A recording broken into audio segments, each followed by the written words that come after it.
जीर्ण वयण जे करन्ति भावेण अमला असंकिलिठा ते हुन्ति परित संसारी।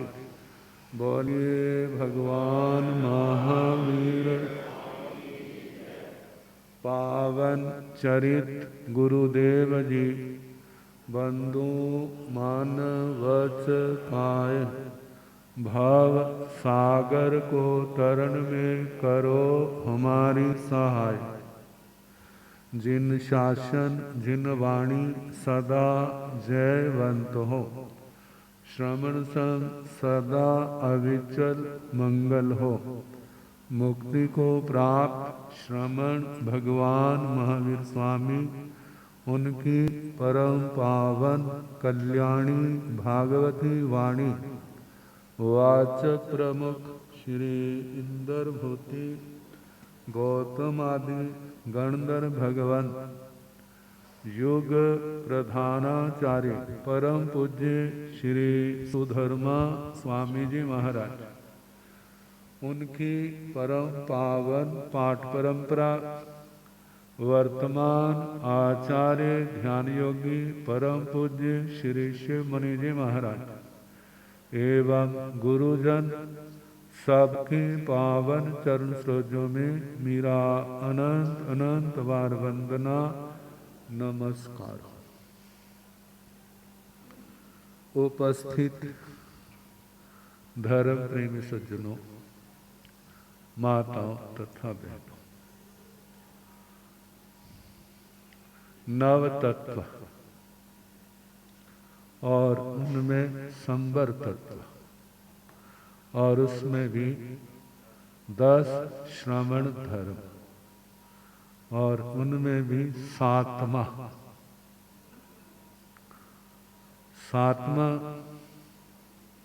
छठा सच्चे चल रहा है। छठा श्रवण धर्म। सच क्या है? बड़े बड़े लोग जहां भ्रमित हैं, सच ऐसे नहीं समझ आ जाता। तपस्या की जरूरत, साधना की जरूरत, संयम की जरूरत, मन और इंद्रियों का संयम होना बहुत जरूरी। जब तक किसी की प्रज्ञा बुद्धि निर्मल नहीं होती तब तक वह सत्य को समझ ही नहीं सकता। जब तक ये निर्मलता नहीं आएगी तो कहते फिर क्या करें? कहते हैं जिनकी बुद्धि निर्मल है, जिन्होंने सत्य को समझ लिया है, उनका अनुसरण करो। अब कितने लोग कहते हैं हमने समझ लिया है, तो ये तो अपना भाग है। अच्छे भाग हुए तो उसी ठिकाने पर पहुंच जाओगे जिन्होंने सच को समझा है, और ये भाग अच्छे ना हुए तो भ्रमित हो जाओ। मैं अपने आप को सोचता हूं कि मैं भाग्यशाली हूं, क्या हूं? लोग गुरु की खोज करते हैं। किसकी खोज करते हैं? हमें सच्चा गुरु मिले। तो हमें तो पता भी नहीं था। स्कूल में पढ़ते थे तो पढ़ाने वाले कहते तुम्हारा गुजारा कैसे होगा दुनिया में? तुम्हें तो शाम तक दुनिया ठग करके ले जाएगी। कोई बात नहीं। ढूंढते ढूंढते गुरुजी पहुंच गए और हम उनके चरणों में आ गए। जो कुछ देखा सब अच्छा लगा। माता पिता की अनुमति ऐसे थोड़ी मिल जाती है। कई बार हमारे पिताजी को कह देते थे, तो कहते तुम्हारी जेब में से उस समय की जब 5 रुपये भी गिर जाए ना तो क्या करते हो? उठा लेते हो ना कि छोड़ देते हो? उठा लेते हो। तो ये तो क्या है, बेटा है, हम कैसे छोड़ दें? लेकिन इसकी इच्छा है, भावना है, तो हम रोकेंगे नहीं। उनके मन में भी भावना थी। एक बार फंक्शन था वहां पर, तो गुरुजी और संत थे। बाद में बताया मेरे मन में भी भावना पैदा हुई थी कि हमारे घर में भी कोई बच्चा आए और क्या करे, इस रास्ते पर चले। उन्होंने तो एक की भावना की थी, और क्या होगी? जे मानो आपने लाख रुपए की भावना रखी हो और आपको 2 लाख मिल जाए तो अपने आप को सौभाग्यशाली समझेंगे। तो 2 आगे कई बार वो अपने बातें बताते थे। कहते घर में जब कोई बात होती है ना, मैं कहता हूं बड़ा अच्छा हुआ वो संत बन गए। 4 भाई थे। कहते ना बने होते अब तो 2 भाई लड़ रहे। अब 2 भाई लड़ रहे हैं, फिर कितने होने थे? फिर 4 की लड़ाई होनी थी। अब वो क्या है, इस लड़ाई से मुक्त हो गए। गुरु जी का सिर पर हाथ आया, उनकी कृपा हुई और हमें जो जीवन मिला। मैं सोचता हूं ऐसी करनी कहीं की होगी कि गुरुओं ने जैसे भगवान गौतम स्वामी जी को पाने के लिए कहां से कहां पर पहुंच गए, और जहां जहां उन्होंने योग्यता देखी वहां पर उन जीवों को तारा, ऐसे हमारे गुरुओं ने हमारे को तारा। जब तक मैं नहीं आया था, लगभग साल 2 साल 3 साल बाद गुरु जी का उस गांव में अवश्य चक्कर लगता था। जब मैं आ गया उसके बाद उस क्षेत्र का चक्कर ही लगना, लोग बहुत कहते थे महाराज आ जाओ आ जाओ आ जाओ। कहते क्या करूं, आया नहीं जाता। तो कहा सच की खोज, सच को पाना बिना सौभाग्य के, जिन्होंने तपस्या की हो, साधना की हो और उसके बदले कुछ ना चाहो, उसके बदले कोई चाहना नहीं, ना राज चाहिए, ना पाठ चाहिए, ना अधिकार चाहिए। क्या चाहिए? गुरुओं की सेवा चाहिए। क्या चाहिए? गुरुओं की, सच्चे गुरुओं की सेवा चाहिए। उससे हमारे पाप कर्म कट जाएंगे। कहते सत्य को पहचानने की क्षमता आत्मा के अंदर अपने आप आ जाएगी जब हमारा अंधेरा, हमारे पर्दे, हमारे कर्म जब जे उखड़ जाएंगे। कहते जानने के लिए दूसरा निमित्त है, लेकिन योग्यता तो आत्मा की अपनी है। वो सूर्य का प्रकाश, अनंत अनंत सूर्यों का प्रकाश कहां समाया हुआ है, वो कोई बाहर से नहीं आता, वो आत्मा का अपना है। तो सच को समझना। दुनिया दौड़ रही है, दौड़ रही है ना, क्या पाने के लिए? मेरे को जे मिल जाए, मेरे को जे मिल जाए, जे मिल जाए, जे मिल जाए। कहते हैं मिल गया तो क्या होगा? मिल गया तो क्या होगा? तृप्ति हो जाएगी, फिर तो कुछ नहीं चाहिए। लेकिन वो मिल भी जाता है, फिर भी तृप्ति नहीं होती। ये दुनिया का सच है। संसार के कितने मर्जी काम भोग आप इकट्ठे कर लो, इतने कर लो, आपका रखने की जगह ही ना मिले। आप कितना खा लो पी लो, तुम्हारी इस आत्मा की तृष्णा नहीं मिटेगी। कहते मनुष्यों का तो क्या कहना, देवलोकों में कम से कम 10,000 वर्ष की आयु है और ज्यादा से ज्यादा 33 सागरोपम की आयु है। अब देखो भला, क्या तृष्णा मिट गई? आप सोचो भला, कभी समय था जब टीवी नहीं था, याद है ना? नाटक आदि देखने होते थे, तो जब नवरात्रि आए ना तो रामलीला हुआ करती थी। कितने लोग इकट्ठे होते थे वहां पर।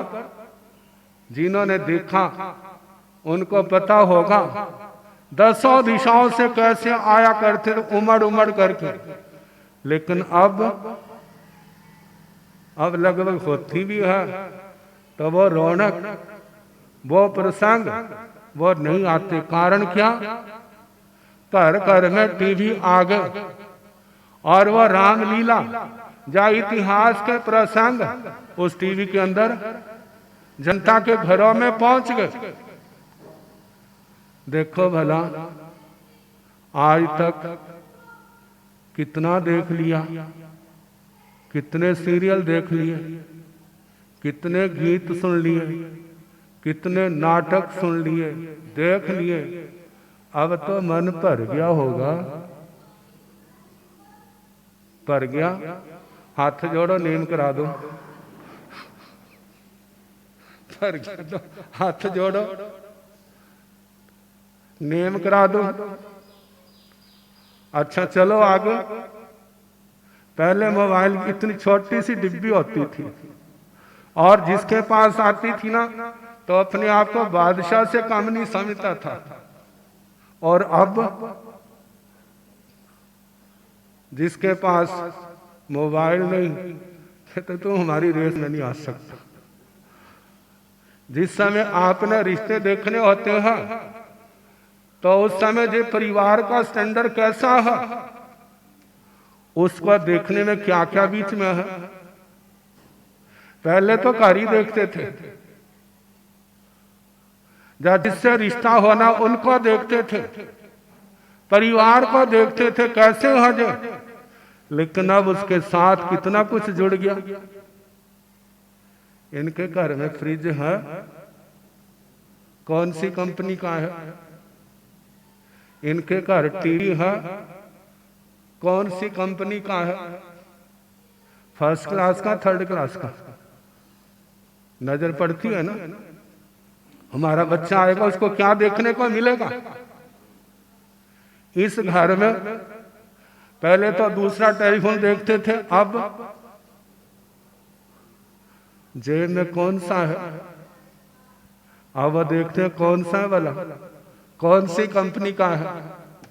जब ये सारा देखते हैं फिर कहते हैं हाँ दे हमारे स्टैंडर्ड का।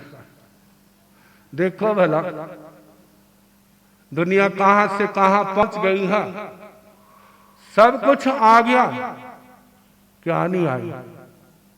शांति नहीं आई। कितनी अशांति, कितना दिमाग अशांत। पहले तो कहीं दुर्घटना घटती थी ना, कई दिनों बाद पता चलता था, और आज दुर्घटना घटे तो 5 मिनट बाद ही आ जाते हैं। मानो लड़की बहू को कुछ कह दिया है, थोड़ी देर बाद ही दरवाजा खटकना शुरू हो जाएगा। अरे तुमने हमारी लड़की को ऐसा क्यों कहा? चल बेटा, सारा जीवन क्या हो गया, क्या स्थिति बनी। ये संसार के लोग इंद्रियों के विषयों के पीछे पड़े हुए सोचते हैं जे मिलेगा तो हम सुखी हैं, जे नहीं है तो हम क्या है, दुखी हैं। इतना कुछ मिलने पर भी साइंस ने कितना कुछ, कितने साधन आपको उपलब्ध करा दिए हैं 100 साल पहले, जिनकी कल्पना भी नहीं की जा सकती थी। लेकिन इतना कुछ होने पर भी आत्मा को शांति नहीं। मरने के बाद भी ज्यादा भूत प्रेत ही बनते हैं। पुराने संत पूज्य श्री काशीराम जी महाराज कहा करते थे, आने वाला समय ऐसा है, बेमानिक देवों में तो कोई बिरला जीव जाएगा। बेमानिक देवों में कोई बिरला जीव जाएगा, ज्यादा करके तो भूत प्रेत बढ़ने वाले होंगे, पिशाच बढ़ने वाले होंगे, बाण यंत्र बढ़ने वाले होंगे, भवन पतियों में जाने वाले होंगे। कारण क्या? तपस्या तो बहुत करते हैं, लेकिन तपस्या के साथ कामनाएं कितनी जुड़ी हुई, कितनी चाहना है। भगवान तो कहते हैं छोड़ने का अभ्यास करो, लेकिन छोड़ने का अभ्यास तो नहीं, बढ़ाने का अभ्यास। हमारे पास दुनिया की सबसे बढ़िया से बढ़िया सामग्री कैसे आ सकती है? तो ये दुनिया का सच्चा, कितनी मर्जी दुनिया की सामग्री आ जाए, जो आपकी आत्मा को तृप्त करने में समर्थ नहीं है। देवलोका में इतना ऐशोआराम है, सारी आयु भर सुख भोगते रहते हैं। जब मृत्यु का समय आता है तो जितने आसपास इकट्ठे होते हैं सारे विमुख हो जाते हैं। जिसके घर के अंदर ना एक तो बढ़िया चीज होती है, एक घटिया चीज होती है। बढ़िया की ओर सबका ध्यान होता है, घटिया की ओर जब आया था पुण्य प्रबल था, सारे जी करते थे। जब अंतिम समय आया है, पुण्य खत्म हो गया है, अब वह निष्प्रभ निष्कांत हो गया है। अब उसके अंदर वह चमक नहीं, वो उसके अंदर प्रभा नहीं, वो उसके अंदर सौंदर्य नहीं, वो उसके अंदर चुस्ती नहीं। सारे कहते तो बुढ़ा हो गया। अब वो बुलाता है, पहले एक को आवाज देता था, हजारों आते थे। अब हजारों को आवाज देता है, कोई भी नहीं आता। व्यक्ति सोचता है अज्ञानता के कारण ये मेरा प्रभाव है। किसका प्रभाव है? ये मेरा प्रभाव है। लेकिन जिस समय अंतिम समय आता तो प्रभाव कहाँ चला जाता? कहते मेरा प्रभाव नहीं, ये पुण्य का प्रभाव है। किसका प्रभाव है? ये पुण्य का प्रभाव है। और पुण्य का प्रभाव जो शाश्वत नहीं होता, ये सारे का सारा क्या है? नश्वर है।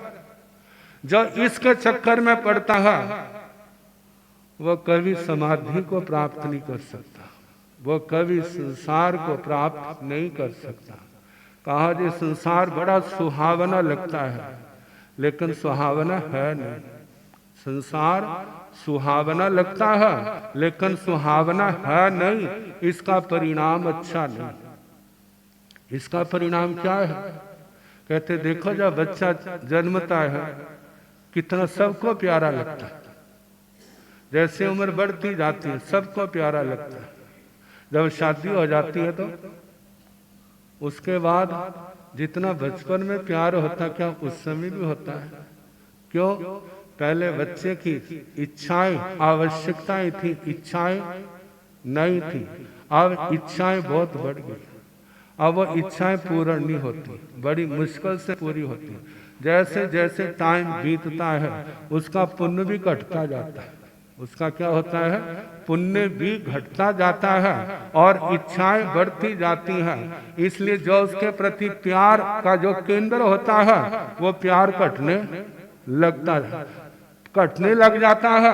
और बढ़ते बढ़ते जब बुढ़ा हो जाता है, बीमारियों का घर बन जाता है, अस्थि पंजर हो जाता है, तो फिर उसके बाद जैसे आचार्य भगवान पूज्य श्री आत्माराम जी महाराज से किसी ने पूछा था, भगवान ये बात समझ नहीं आती। कहते क्या? कहते गृहस्थी बुढ़ा हो जाता है उसकी कदर घट जाती है, और साधु बुढ़ा हो जाता तो उसकी महिमा बढ़ जाता है। सारे आते मारे आशीर्वाद दो, आशीर्वाद दो, आशीर्वाद दो। कहते क्या कारण? कहते उसने पुण्य खा लिया, कमाया नहीं, खा लिया। और उन्होंने खाया नहीं, क्या किया है? दिन प्रतिदिन बढ़ता जा रहा है। किसकी पूजा है?